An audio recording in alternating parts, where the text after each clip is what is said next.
అయితే చాలా హైప్ ఇచ్చాయి. అండ్ క్లైమాక్స్ అయితే మాత్రం పూనకాలే అసలు. ఎప్పుడు నెవర్ సీన్ అవతార్ లో చూస్తారు ప్రభాస్ అయితే మాత్రం క్లైమాక్స్ లో హ్యాట్స్ ఆఫ్. అసలు సెకండ్ హాఫ్ నుంచి యాక్షన్ సీక్వెన్స్ ఉంటాయి.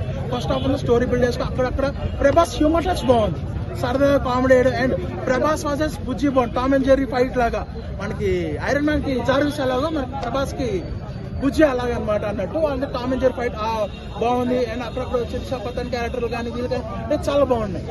ఓవరాల్ గా అయితే మంచి మూవీతో వచ్చాయి ప్రభాస్ అయితే. నైస్ మూవీ, బాగా ఏం చేస్తారు. ఇంటర్వెల్ బిఫోర్ కంటే ఇంటర్వెల్ ఆఫ్టర్ తర్వాత విజయ్ దేవరకొండ క్యారెక్టర్ ఉంటుంది భయ్యా. 20 minutes అయితే ఫుల్ అసలు మామూలుగా ఉండదు. అసలు కండ్రప్ప కూడా ఆపకుండా అలా చూస్తాం. నిజంగా ఎన్ని క్యారెక్టర్లు వచ్చినా కూడా, ఎంతమంది చేసినా కూడా విజయ్ దేవరకొండకు సపరేట్ క్యారెక్టర్, సపరేట్ రోల్ ఇవ్వడం అయితే చాలా ఇంపార్టెంట్ ఈ సినిమాలో. అంత క్యారెక్టర్ అయితే చాలా బాగుంది. అలాగే ఈ సినిమాకి సంబంధించి అయితే హాలీవుడ్ అంటే ప్రతి ఒక్క ఇండస్ట్రీ నుంచి ఒక్కొక్క ఆర్టిస్ట్ అయితే ఉంది. బాలీవుడ్ కానీ, తమిళ కానీ, కన్నడ కానీ, ఎవ్రీథింగ్ ఏ ఇండస్ట్రీ వాళ్ళైనా ప్రతి ఒక్కరు ఇందులో అయితే ఉన్నారు. అలాగే నేను ఏంటంటే దుల్కర్ సల్మాన్ గారికి అన్యాయం జరిగిందని మాత్రం చెప్పుకోవచ్చు ఈ సినిమాలో. ఆ క్యారెక్టర్ కూడా చాలా బాగుంది. ప్రతి ఒక్కరికి కనెక్ట్ అయిపోయే సినిమా భయ్య. నిజంగా బాహుబలి సినిమా కాక ఎన్ని రికార్డులు బ్రేక్ చేసిందో అంతకు మించే ఉంటది, కానీ అసలు ఎక్కడ మాత్రం తగ్గలేదు భయ్య. సినిమా అయితే పాత్ర లేదు ఎక్కువసేపు అంటే ప్రతి ఒక్క క్యారెక్టర్ ఎంత ఇంపార్టెంట్ అంతవరకు అంటే అది చెప్పాల్సిన అవసరం లేదు. సినిమాలు చూస్తే మీకు అర్థమైపోతుంది.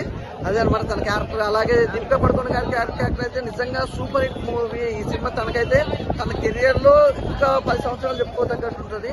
ప్రతిదీ కూడా బాగుందండి. ప్రభాస్ అన్నది ఇంటరాక్షన్ కానీ, గ్లామర్ కానీ ఎవ్రీథింగ్ చాలా బాగుంది. కానీ ఈ రోజు ఐమాక్స్ లో 2 విషయాలు అయితే హ్యాపీగా ఫీల్ అవ్వాలి. ఒకటి ఏంటంటే ప్రభాస్ అన్న వాళ్ళ మదర్ తో ఈ రోజు సినిమా చూడడం, అలాగే ఐమాక్స్ గుర్చి రావడం, ఎవ్రీథింగ్ చాలా క్రేజీగా ఉంది. ఈ రోజు ఫుల్ క్రౌడ్ అనమాట ఐమాక్స్. ఎక్కడ చూసినా కూడా టికెట్లు అయితే దొరకలేవు. చాలా మంది టికెట్లు దొరకని వాళ్ళు ఏంటంటే బుజ్జితో వచ్చి రీల్స్ చేసుకోవడం, ఫోటోలు దిగడం, అది చాలా అంటే ఎవరికి అనుకున్నా కూడా దొరకదు కదా. అంటే ఆ బుజ్జితో ఫోటోలు దిగడం, మెయిన్ కేర్ తీసుకొని బుజ్జిని ఇక్కడ తీసుకురావడం, ఫోటోలు తీసుకోవడం, నాకు రీల్స్ తీసుకోవడం చాలా హ్యాపీగా ఉంది. ప్రభాస్ గారు, అమితాబ్ బచ్చన్ గారు తీసుకుంటే సెకండ్ హాఫ్ ప్రమోషన్ ఒకటి.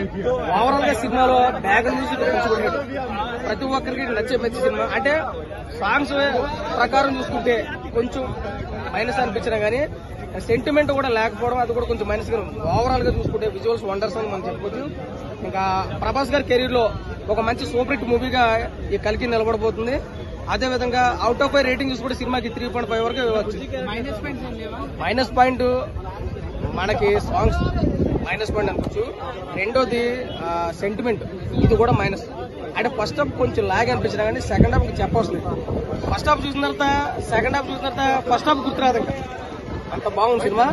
నేను ఓవరాల్ గా ఎన్టీఆర్ ఫ్యాన్, కానీ ప్రభాస్ గారి సినిమా నాకు బాగా నచ్చింది. ప్రతి ఒక్కరు చూడండి. అవుట్ ఆఫ్ 5 రేటింగ్ 3.5 అయితే వచ్చి జై ఎన్టీఆర్, జై ప్రభాస్ అన్న. Thank you so much.